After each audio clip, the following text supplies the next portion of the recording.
আমি আপনাদের দৃষ্টি আকর্ষণ করছি, এটাতে কি সিদ্ধান্ত নেওয়া যায় বলেন। অবশ্যই আমি এখানে বেশ কিছুদিন কাজ করব। এখন বিষয়টা হচ্ছে, যদি ধরেন 11টা বাড়ি কিছু হয়ে যাইতো বা বাড়ি নাই, সেক্ষেত্রে 11টা বাড়ি করে দিতে পারতাম, কিন্তু ভূমি নাই তাদের, জমি নাই।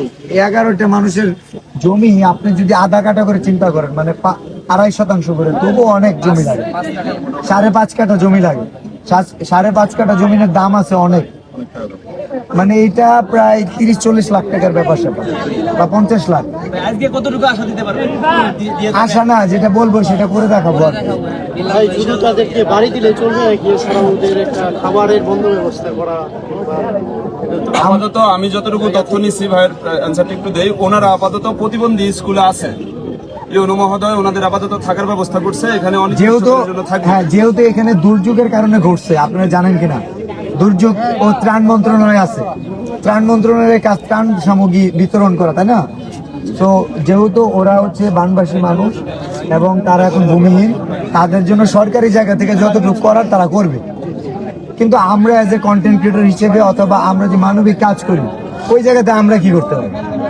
সরকারের অনেক জমি আছে, খাস জমি আছে বা সরকারি জমি আছে। এই দেশের নাগরিক হচ্ছে গিয়ে এই সরকারের, এই জনগণ সরকারের, তাই না?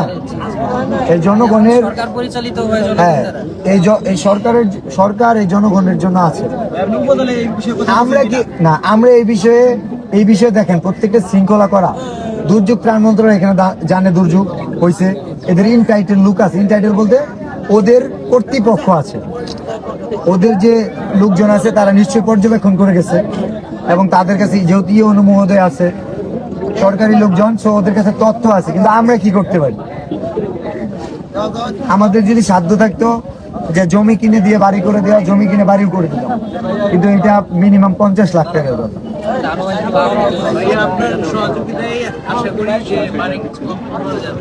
জমি থাকলে বাড়ি করে দেওয়া যেত, জমি থাকলে বাড়ি করে দেওয়া যেত, তবে 11 বাড়ি জমি তো লাগবে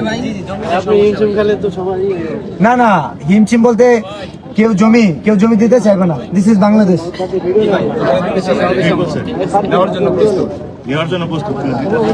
যেখানে আমি পারতাছি, আমি জানি। কিন্তু সরকার, আপনি যেটাতে পাড়া দিচ্ছেন ওইটা যদি ফাইটা যায়, একদম ছিটা যায়, ক্ষতিগ্রস্ত হয়েছে। এটা যদি পুনরায় ভরাট করা হয়, আমার যতদূর ধারণা মিনিমাম 20 থেকে 30 লক্ষ টাকা মাটি লাগবে। আমার যতদূর ধারণা, একটু ক্যামেরাটা ঘোরা যায়। এবং শুধু এখানে শেষ না, যেহেতু ওই যে মহারিষি নদীটা ওইদিকে যাচ্ছে, প্রবাহিত হচ্ছে, হ্যাঁ, এই পার্কটা যদি একদম মেরামত করা হয়, ওইভাবে সাইড সোলিং না কি জানি বলে, যদি সাইড সোলিং করে দেয় সরকার যদি সরকারিভাবে এটা পুরোটাই ভরাট করে দেয়, যেহেতু জনগণ দেশের সম্পদ, তাই না? দেশের এই জনগণের জন্য যদি সরকার এটা ভরাট করে দেয়, তাহলে পরের কাজ করে দিতে পারবে, 11টা পরিবারের জন্য বাড়ি করে দিতে পারবে। ভরাটটা হবে কবে, এটা হচ্ছে বিষয়। আচ্ছা, আমি একটু বলে রাখি, এটা খুব ইম্পর্টেন্ট কথা।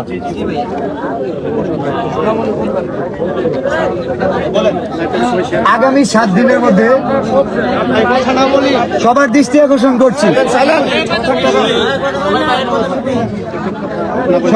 আকর্ষণ করছি, লোকগুলো আসুক।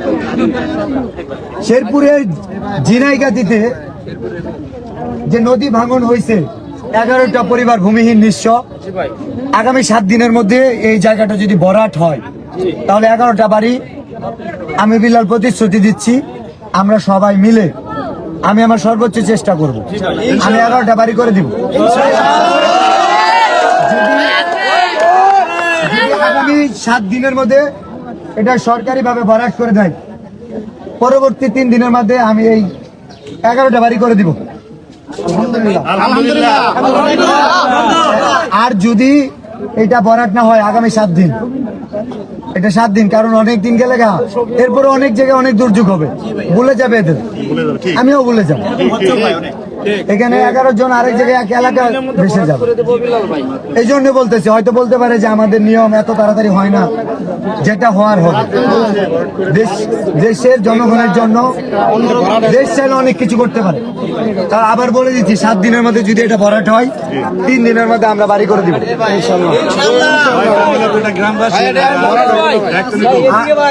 এখন কি করবে, কিভাবে করবে, এবং আমরা দৃষ্টি আকর্ষণ করছি দুর্যোগ ত্রাণ মন্ত্রণালয়ের। এখানে এটা যদি পুরাটাই ভরাট করা হয়, আমাদের শেরপুরের ঝিনাইগাতি মহারশী নদীর পারে 11টা পরিবার ভূমি নিঃস্ব, তাদের নতুন করে জমি কিনে দেওয়া অনেক কঠিন। সরকার যদি নতুন কোনো জায়গা দিয়ে দেয় তাদের, সেখানে আমরা বাড়ি করে দিব, যদি আগামী 7 দিনের মধ্যে দেয়, অথবা এটা যদি ভরাট করে দেয়, আমরা এখানে বাড়ি করে দিব। ভাই ভরাট করে দেওয়ার জন্য আপনার ইউনূস স্যারের সাথে কথা বললে হ্যাঁ, সরকার যদি জমি দেয়, বাড়ি করে দিব আমরা। ভাইয়ের কথা হইলো, সরকার যদি এটা বরাট করে দেয়, এখানে বাড়ি করে দিবে, আর অন্য জায়গায় জমি দেয়। ত্রাণ দুর্যোগ মন্ত্রণালয়ের এটা অ্যাক্টিভিটি, আমি যতদূর জানি, যেহেতু দুর্যোগের কারণে হয়েছে। কারণ মাটি পাওয়া যাবে না, উদ্যোগ নিব, মাটি পাওয়া যাবে না। 48 ঘন্টার মধ্যে এটা ভরাট করা সম্ভব। সরকারি ভাবে এটাই তো কথা। আপনি আমার কাছে 2 কোটি টাকা নাই, কিন্তু আমার দেশের এই জনগণ দিয়ে প্রতিদিন প্রতি সেকেন্ডে 2 কোটি টাকা গভর্নমেন্টের কাছে যাচ্ছে না, ভুল বললাম? 7 দিনের বিষয়টা ভাই, যদি বৃষ্টি আরো হয় বা আরো মানে এরকম ক্ষতি হয়, তাহলে এটার প্রত্যেকটা যে সিকোয়েন্স আছে, আমার এটা ভরাট করার আগে ওইটা আমার ই করতে হবে, সাইড সলিং যেটা বলে, ব্লক দিয়ে বাদ দিতে হবে। হ্যাঁ, এনভায়রনমেন্ট দেখতে হবে। 7 দিন হচ্ছে আমাদের একটা টার্গেট বা আমাদের একটা লক্ষ্য, কিন্তু এই 7 দিনের মধ্যে অনেক কিছু করতে পারে। ইচ্ছা যদি থাকে, সেটা 14 দিনে হলেও হবে। আমাদের উদ্দেশ্য করে দেওয়া, যেমন না 8 দিনের দিন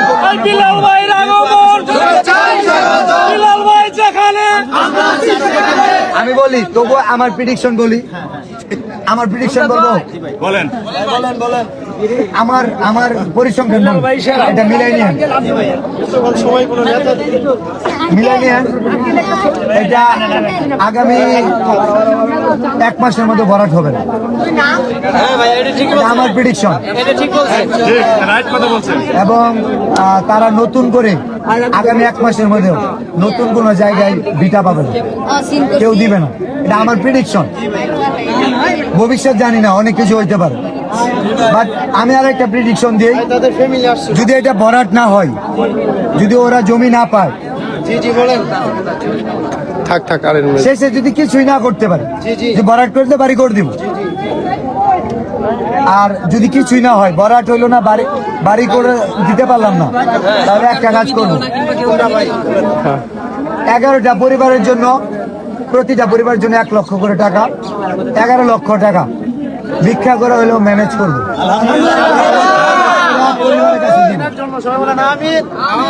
কারণ এটা শুধু শেরপুর জেলার না, আজকের এই মাটিটা কিন্তু শুধু শেরপুরের ভূখণ্ডে না, এটা বাংলাদেশের মানচিত্র থেকে 11টা পরিবার নিঃস্ব হয়ে যাচ্ছে।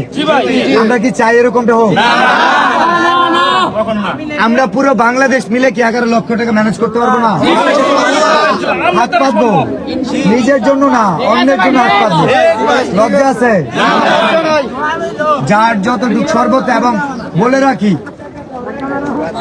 আমরা হচ্ছে গিয়ে শুধু এদের জন্য হাত পাতলে হবো না, ভবিষ্যতে আরো অনেক সমস্যার সম্মুখীন হতে পারে। 11 লক্ষ হচ্ছে লক হয়ে যাবে, 11 লক্ষের পরে 1 টাকাও নতুন করে জয়েন করাবো না।